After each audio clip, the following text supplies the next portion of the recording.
ಅದನ್ನ ನೋಡ್ತೀವಿ ರೀ. ರಾಜ್ಯಪಾಲರು ಅರ್ಕಾವತಿ ಬಡಾವಣೆ ಬಗ್ಗೆ ಪತ್ರ ಬರೆದಿದ್ರೆ ಅದನ್ನು ಸರ್ಕಾರ it will look into it.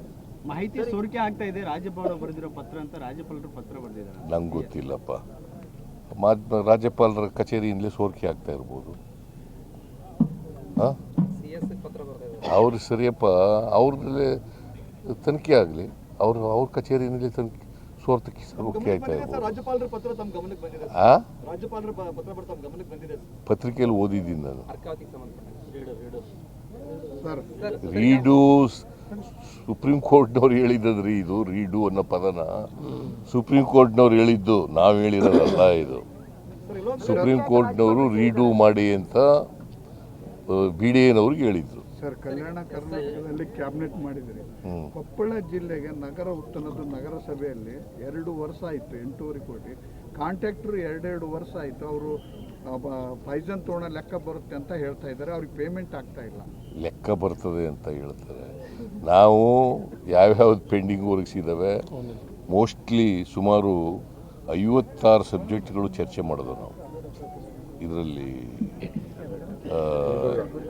ಕಲಬುರಗಿನಲ್ಲಿ 56, ಅದರಲ್ಲಿ 46 ಸಬ್ಜೆಕ್ಟ್ಗಳು ಇದಕ್ಕೆ ಸೀಮಿತವಾಗಿದ್ದು, ಹೈದರಾಬಾದ್ ಕರ್ನಾಟಕಕ್ಕೆ ಸೀಮಿತ. ಅದರಲ್ಲಿ ಕೆಲವು ಡಿಸಿಷನ್ಗಳೆಲ್ಲ ತಗೊಂಡಿದ್ದೀವಿ, ಅವೆಲ್ಲ ಇಂಪ್ಲಿಮೆಂಟ್ ಮಾಡ್ತೀವಿ. ಇದನ್ನು ಕೂಡ ಮಾಡ್ತೀವಿ.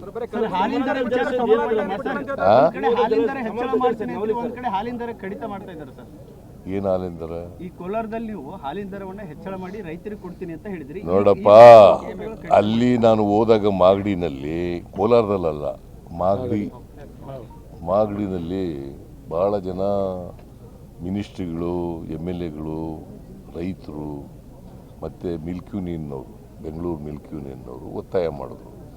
ನಮಗೆ ಬೇರೆ ರಾಜ್ಯಗಳಿಗಿಂತ ಭಾಳ ಕಡಿಮೆ ಇದೆ ಕರ್ನಾಟಕದಲ್ಲಿ ಮಾರಾಟದ ಬೆಲೆ ಮತ್ತು ಕೊಂಡ್ಕೊಳ್ತಕ್ಕಂಥ ಬೆಲೆ. ನಮಗೆ ಹೆಚ್ಚು ಕೊಡಬೇಕು, ರೈತರಿಗೆ ಭಾಳ ಕಷ್ಟ ಆಗಿದೆ. ರೈತರಿಗೆ ಇವತ್ತು ಜಾನುವಾರುಗಳು ಉಪಯೋಗಿಸ್ತಕ್ಕಂಥ ಆಹಾರ ಪದಾರ್ಥಗಳು, ಹಸುಗಳಿರ್ಬೋದು, ಎಮ್ಮೆಗಳಿರ್ಬೋದು, ಉಪಯೋಗಿಸ್ತಕ್ಕಂಥ ಹಿಂಡಿ, ಬೂಸ ಇವೆಲ್ಲ ಜಾಸ್ತಿ ಆಗಿದೆ, ಫೀಡ್ ಎಲ್ಲ ಜಾಸ್ತಿ ಆಗಿದೆ. ಅದಕ್ಕೋಸ್ಕರ ಜಾಸ್ತಿ ಮಾಡಿ ಅಂತ ಕೇಳಿದ್ರು. ನಾವು ಒಂದು ವೇಳೆ ಕ್ಯಾಬಿನೆಟ್ನಲ್ಲಿ ಚರ್ಚೆ ಮಾಡಿ ತೀರ್ಮಾನ ಮಾಡ್ತೀವಿ. ಒಂದು ವೇಳೆ ಜಾಸ್ತಿ ಮಾಡಿದ್ರೆ ಅದನ್ನು ಸಂಪೂರ್ಣವಾಗಿ ರೈತರು ಕೊಡಬೇಕು ಅಂತ ಹೇಳಿ.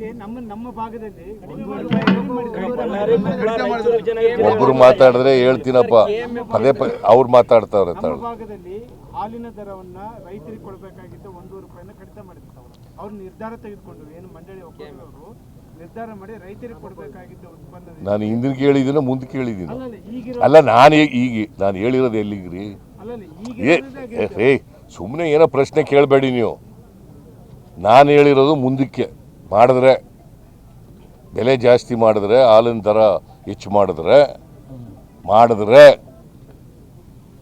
ಅದನ್ನು ರೈತರಿಗೆ ಸಂಪೂರ್ಣವಾಗಿ ವರ್ಗಾಯಿಸಬೇಕು ಅಂತ ಹೇಳಿದ್ದೀನಿ.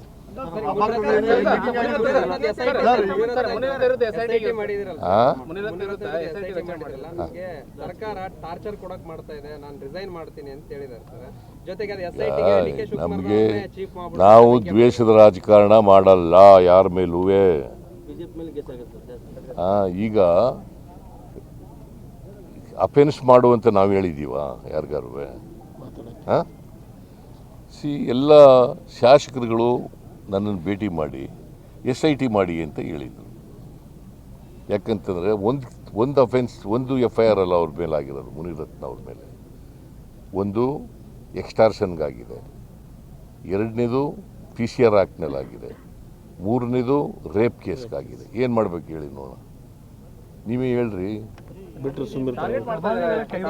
ಅಲ್ಲ, ಅದನ್ನೇ ಪುನಃ ನೀನು ಹೇಳಪ್ಪ.